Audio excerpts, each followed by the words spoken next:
ریٹر اسرائیل بنے گا حدیث میں خبریں یہ سارے مسلمان ممالک تمہارے ہاتھ سے نکل جائیں گے مسلمانوں، یہ عراق اور اردن اور یہ اور وہ، یہاں تک کہ ترکی، سعودی عرب کا بھی شمالی حصہ نکل جائے گا۔ البتہ مدینے کا جو ان کا پروگرام ہے اس کو اللہ نہیں پورا ہونے دے گا، مدینے میں داخلے کی ان کو اجازت نہیں ملے گی۔ بہرحال یہ سارا کچھ ہونے والا ہے۔ وہ وقت بھی آنے والا ہے کہ حضور کی ایک حدیث کے مطابق ایک شخص کے 1000 بیٹے ہوں گے تو 999 ختم ہو جائیں گے، ایک بچے گا۔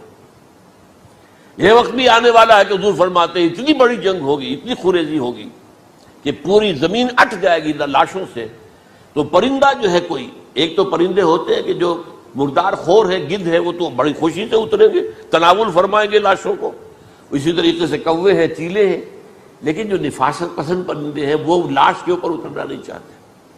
تو ایک پرندہ اڑتا چلا جائے گا، اسے کہیں زمین پر اترنے کی جگہ نہیں ملے گی، لاشیں ہی لاشیں ہوں گی، یہاں تک کہ وہ تھک ہار کر اس کی جو ہے پر جواب دے جائیں گے، گرے گا تو لاش پر گرے گا۔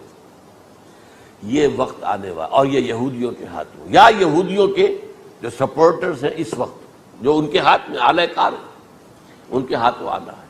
میرے نزدیک اس کام کے لیے اس ملعون قوم کو، کہ جو حضرت عیسیٰ کے زمانے سے ملعون ہو چکی ہے، اس کو باقی رکھا گیا ہے، اسے یہ موقع دیا گیا ہے۔ اس نے اسرائیل بنا لیا ہے، تقریباً 2000 سال کے بعد وہ دوبارہ آ کر آباد ہوئے اس سرزمین میں جہاں سے نکال دیے گئے تھے 70 عیسوی کے اندر۔ یہ سارا کچھ کیوں ہو رہا ہے؟ ان کا یہ استثناء کیوں کیا گیا؟ یہ بڑی تلخ بات ہے، یہ یاد کر لیجیے۔ کیونکہ یا تو قوم اسی وقت ہلاک کر دی جاتی، جیسا کہ ہوا قوم نوح، قوم ہود، قوم عاد، قوم ثمود، قوم شعیب، یہ ہوا کہ نہیں ہوا؟ اور سدوم اور عمورہ کی بستیاں جہاں حضرت لوط بھیجے گئے، اور آل فرعون جو ہلاک کیے گئے، یا تو پوری قوم ہلاک کی جاتی؟ نہیں، یہ یوں سمجھیے کہ اس پورے معاملے کو درمیان میں سے ایک وقفہ دے دیا گیا، حضرت عیسیٰ کو اٹھا لیا گیا، اور حضرت عیسیٰ دوبارہ آئیں گے۔ یہ کیوں کیا گیا؟ اب اس میں بڑی تلخ بات آپ سے کہہ رہا ہوں، یہ آپ کے لیے قبول کرنا آسان نہیں، حلق سے نیچے اترے گی مشکل سے۔ اس قوم کو زندہ رکھا گیا ہے جو ملعون اور مغضوب علیہم قوم ہے۔ سب سورہ فاتحہ میں مفسرین لکھتے ہیں ضالین، یہ نصارہ ہے، اور مغضوب علیہم یہ یہودی ہیں۔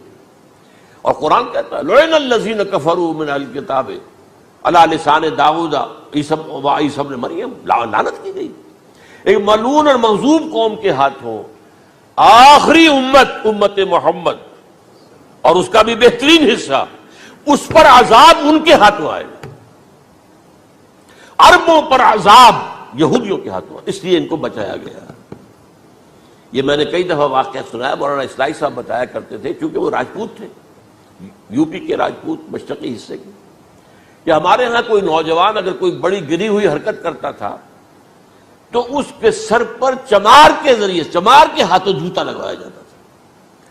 اگر راجپوت کے سر پر راجپوت کا جوتا گرا تو چلو تکلیف تو ہوئی، لیکن یہ کہ راجپوت کا جوتا گرا ہے نا، پڑا ہے، لیکن راجپوت کے سر پر چمار کا جوتا، جس کو آپ انگریزی میں کہتے ہیں to add insult to injury, وہ تکلیف بھی ہے جوتا کھانے کی، اور انسلٹ ہے کہ ایک چمار مار رہا ہے۔ یہ امت سب سے خیر امت ہے، کنتم خیر امت اخرجت للناس،